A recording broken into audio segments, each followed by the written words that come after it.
Hi, I'm Faye and I'm your secret ballet coach. Today's lesson is all about port de bras, the positions of the arms and how to move your arms.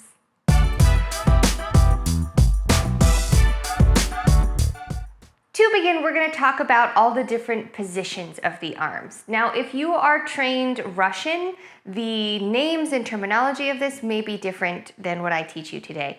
I'm going to be basing this off of the more Cecchetti or RAD or American Ballet Theater American style of port de bras. So it's going to be the same shapes, but not every studio is going to call it the same thing. If I see something that is different from your teacher, it probably comes from that, just a difference in methodology in your training. The first position you will learn is right here, first. And it's the edge of your fingertips being directly to the side of your legs. It's not used very often, but it is a position that you will see. So that's first. Then second position is forward and arms out to the side. Your palms should be facing forward. Your elbows should be lifted. Your pinky finger should be in line with your elbow, which is in line with your armpit, and your shoulders are down and relaxed. This is a la seconde or second. Next, you have lowering to here, you have a demi-seconde position. Now there's two kinds of demi-seconde. There's one where your palms face your body, which is going to be used for a transition movement or for petit allegro. And then there is a palms forward demi-seconde, which is going to be used for more adagio and for certain styles like bourdonville, things like that. Then there's third position. Third, one arm is straight down, the other is in demi. Then there is fourth position where one arm goes forward. You would raise that side arm to a full a la seconde. And this is fourth en avant, so fourth front. And then there's fourth en haut, which your arm goes all the way up, and that's fourth en high. Then you have fifth or cinquième. There's en bas, which is down, just low. And then there's en avant, which is to the front. And then there's en haut, which is high. So those are the basic arm positions. From there, we're going to talk about how you move your arms. So there's different theories of movement of the arms and how you carry your port de bras. So port de bras itself means carriage of the arms. And port de bras, as its own term, is usually talking about the way that you move your arms, not a static position of the arms. So in different methods, there are different port de bras. For example, in Cecchetti, there is a first port de bras, which would just go forward, open, and down. Then there's a second port de bras, which would go from an attitude position through a la seconde to an arabesque position, and then back into a low en avant position. Then there's third port de bras, which would go all the way up and open and lower. And then fourth port de bras goes from looking under your front arm, around through a la seconde, over to the other side, and then meeting in the center. Now, those are just four. There's 8 in the Cecchetti method, but every style has its own way of teaching port de bras. So there's a couple general rules when it comes to classical ballet of how you move your arms. Obviously, exceptions are made when it comes to choreography or specific styles sometimes. But in general, when you're taking class, if it's a classical ballet class, these are some good things to keep in mind. So when you're moving from a low position of your arms to a high position of your arms, you're going to pass through a front position on your way up. Now, when you're moving your arms from a high position back down, you're not going to move through the front. You're generally going to move around the side. So that's one rule, that when you're going up, you're going to go forward and up. And when you open and you come down, you're going to go out and down rather than going forward and down. Same thing. Unless specifically stated, you're not going to go around the outside unless it's choreography or your teacher has asked you to. If you're going to go up, you're going to go from the front as you open, and then you're going to come down on the sides. One thing you want to keep in mind when you're working on your port de bras is the shape of your hands. So hands are tricky because if there's not enough energy in your hands, they can look kind of drippy and take away from the line. If there's too much tension in your hand, it again will take away from the line because it's distracting and it's lacking a softness. So in general, when you're working on your arms, you don't want to see joints. Obviously, we know you have elbows and wrists and fingers, but we don't necessarily want them to stand out.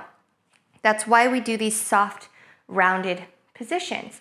Now, when you're looking at your hand in that soft, rounded position, you don't want your fingers to be spread. You don't want them to be completely closed.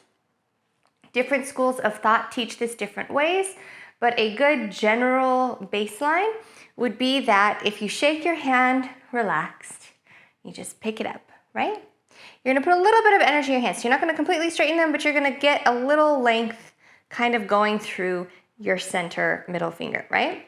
Now, if you're in arabesque, for example, I always like to think it's like you have a piece of tissue between your second and your third fingers, and then the rest of your hand is trying to stay relaxed so that it's got a shape to it, but it's again, not tense, not twisted, just like you're gently holding a little piece of paper between those two fingers. When you're en avant, for example, all your fingers should stay relatively relaxed, as though they were resting on a table, and then you just pick it up. So there's a little bit of space between your fingers.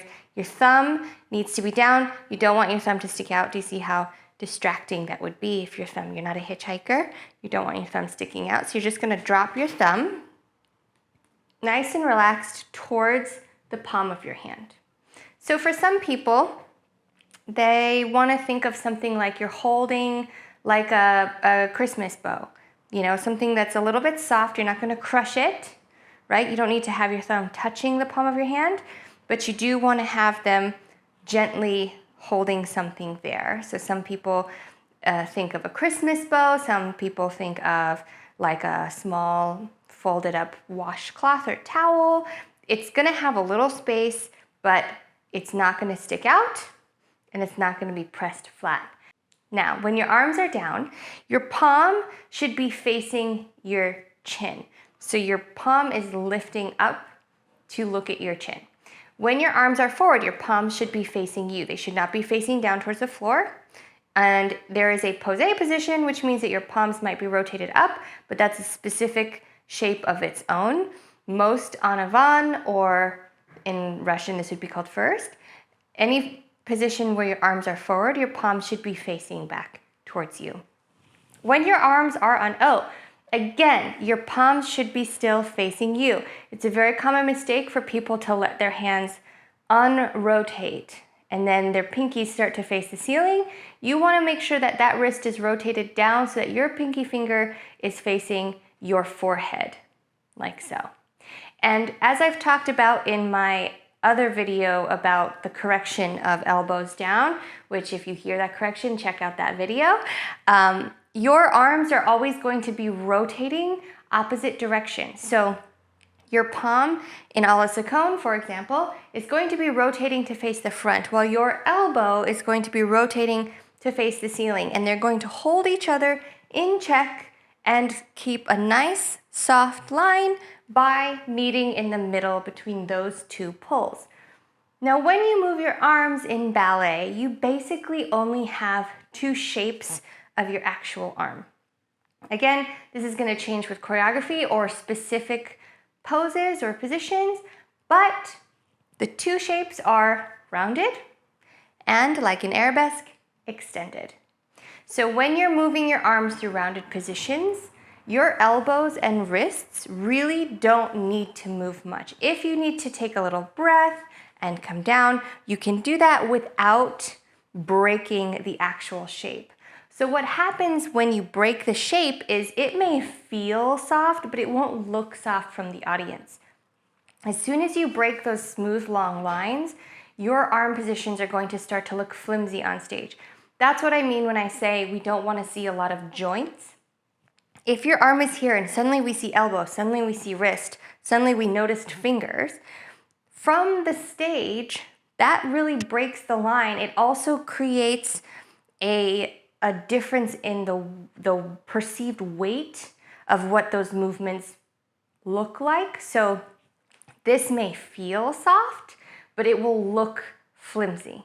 So you don't want to break those lines. So when your arms are rounded, they pretty much stay in that rounded, rotated, opposite rotation shape no matter what. And if a breath comes through, it just comes through long enough to give slightly, but it does not change the shape of the arms like that. Same thing for extended. So if you go from a rounded position to an extended position, like you're going from en avant to an arabesque, then you're going to lengthen through that elbow, you're going to turn your palm and extend your fingers a little bit more forward, but you don't want to go too bent and then have broken lines in your wrist or your elbow. So you're going to go nice and long and then stay. From there, if you wanted to do like a breath with your arm in arabesque, you would do it without breaking any of the lines in your wrist. So the difference would be from here, say you play allongé, there's a smile, breath, like that, right? There's a little breathe in your hand, but you're not gonna go like this allongé, because then you would break all those lines. The image that you've created for the line of that movement gets lost. And from the audience's perspective, this reads very flimsy and kind of weak, and it's distracting. We don't get to see the picture of the shape. Versus from here, if the arm stays really long and there's just a slight breath, then that line is still nice and clear. The audience can see it nice and clearly, and the overall image is going to be longer and stronger and lighter. So these are some things you want to keep in mind when you're working on your port de bras. I recommend working on port de bras with a mirror, always checking to see how it's going. You want to feel what it feels like when it looks correct, because sometimes with arms, we don't always get to look at them, and so we feel like we're doing it right, but you want to learn what the correct look actually feels like, because sometimes those don't really match right away. So I highly recommend work on your port de bras in a mirror. See where you can make adjustments and how those adjustments feel, so that when you transition it to the stage or choreography where you can't look in the mirror, that you know what the feeling should be to get to a specific shape. I hope you learned something today. If you have any questions or requests, please leave them in the comments below. If you liked today's lesson, please don't forget to like and subscribe. And of course, you can always email me at secretballetcoach@gmail.com. Until next time, keep it on the QT.